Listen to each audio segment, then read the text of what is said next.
Hello everyone. I hope you all are doing well. This is the first time I've taken the initiative to teach you British literature.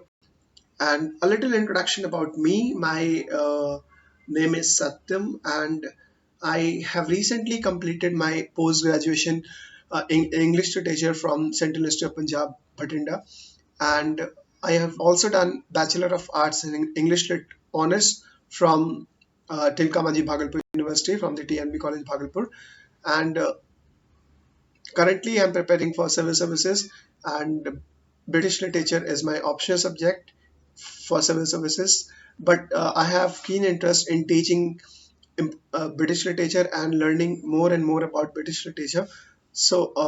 But because I have more tilt towards the civil services, that's why I have chosen civil services as my career path.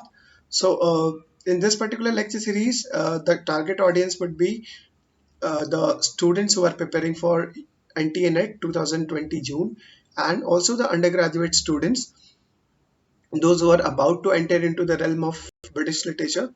So, not wasting much of your time, in this particular lecture, it will be just the demarcation of the periods of British literature, that uh, how many periods were there in British literature, and we will also see through it that how period after period different genres in British literature started coming into existence.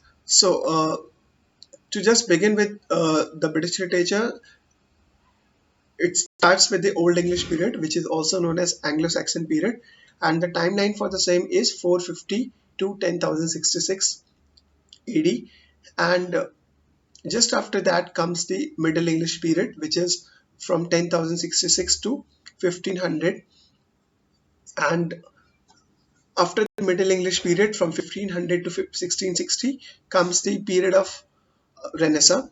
And when I say Renaissance, it means that it was an age of revival. Okay, the new knowledge was being discovered, and from 1558 to 1603 was the glorious period of, or glorious reign of Queen Elizabeth, which is also popularly known as Elizabethan age. And to reiterate the fact, uh, William Shakespeare made the prominence into this particular age.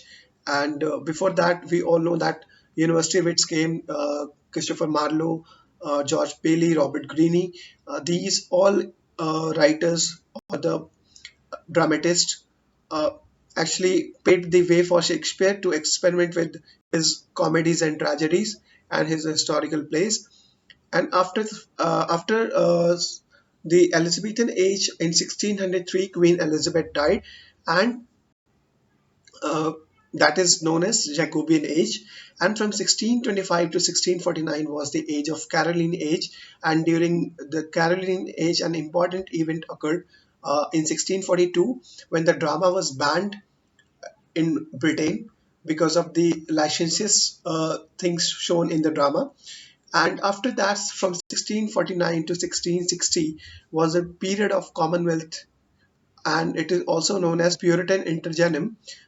It was a period when Oliver Cromwell ruled on the England, and from 1660 to 1785 was a period of neoclassical period. As you can see through the word, if you break the word neo and classical, which means neo means half and the classical means the classical writers of uh, Greek, Rome. Okay, so the neoclassical writers were actually trying to imitate the classics written during the ancient times.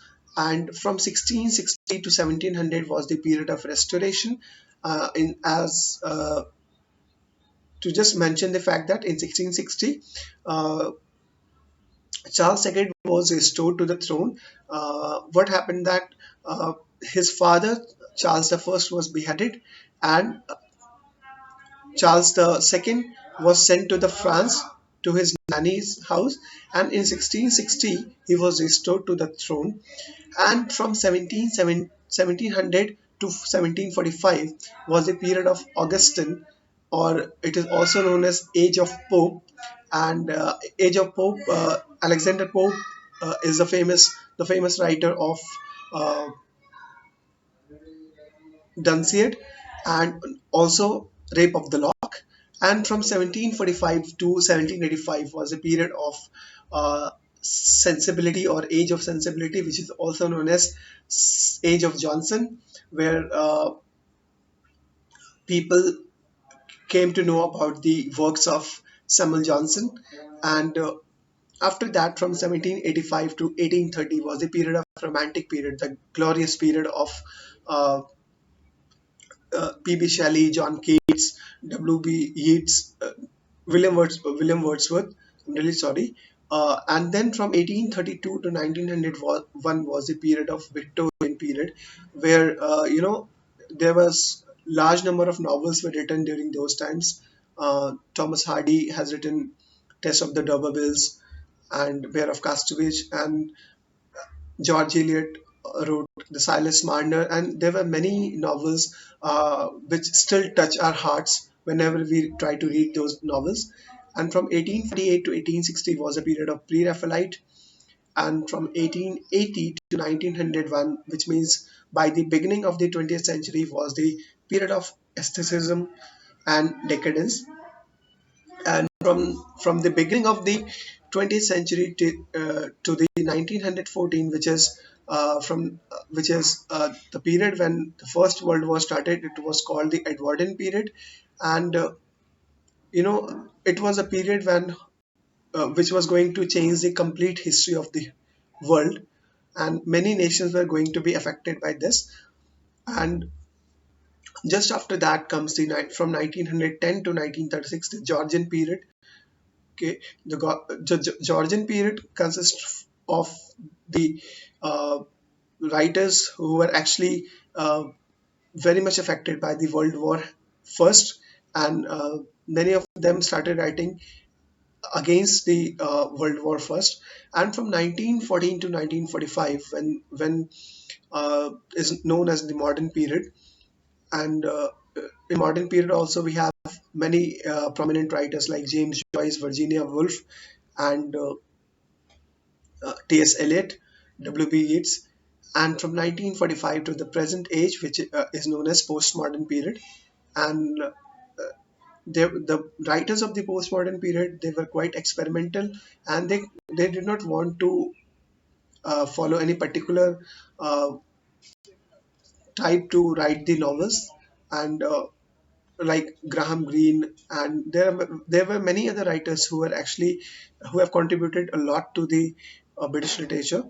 So that's all about the demarcation of the British literature. It was just the uh, beginning of the journey which I'm going to start today, and I hope that I'll be uploading the lecture series on different periods. So in the next lecture, I'll be dealing with the Old English period. We will see through it that what works were written, how oral literature was very important during those times, and how written literature came into existence.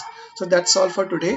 Uh, so just one request: if you like my video, please share it, subscribe it, and so that I can create awesome content for you, because my only motivation is your sharing this video, and uh, your comments on this video. So the comments are welcomed on this video. If you have some suggestion, or if you want to comment something, you can just comment on the comment box.